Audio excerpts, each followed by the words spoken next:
This is question 28 from section 1 of the 2018 ECAA paper. In this question, we're simply given the two inequalities x squared plus x minus 6 greater than or equal to 0 and 4 plus 3x minus x squared less than or equal to 0, and we're asked to find a range of x for which both of these are valid. So we've got these two inequalities. We're going to just essentially have to solve both of them and then see what we get out and look at them to get our answer.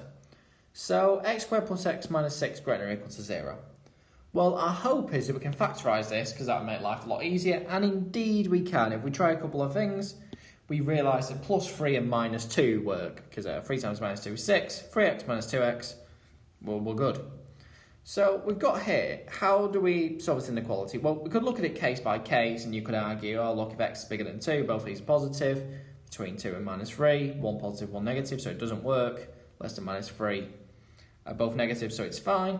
But I think the easier way is just draw the quadratic, a little sketch, because we know it's got a root at minus 3, a root at 2, so it looks like this, because we know the coefficient's positive. And so we want x less than this and x bigger than this.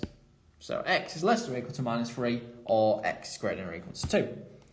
And this other inequality here, 4 plus 3x minus x squared less than or equal to 0, we can do a similar thing with. But first things first, I've rearranged it here. Just times it through by minus 1, flipping the inequality so it looks like this one. It's just easier to deal with. So x squared minus 3x minus 4 is greater than or equal to 0. Again, we really hope this factorises. So it does, because minus 4 times 1 is minus 4, minus 4x plus x minus 3x, great. And again, we can use a very similar idea that we just did. We do a little sketch, because we know it's got a root at minus 1 and a root at 4. So we want x bigger than or equal to 4, or x less than or equal to minus 1. So all that remains for us to do now is put these together. So on the negative side, so to speak, we want x less than or equal to minus 1, and x less than or equal to minus 3. So that literally just means x less than or equal to minus 3. And for the greater than, positive side, so to speak, we want x greater than or equal to 2 and x greater than or equal to 4. So that's done by just x being greater than or equal to 4. So conditions for both of these to hold are x is less than or equal to minus 3 or x is greater than or equal to 4. That corresponds with option F in the multiple choice.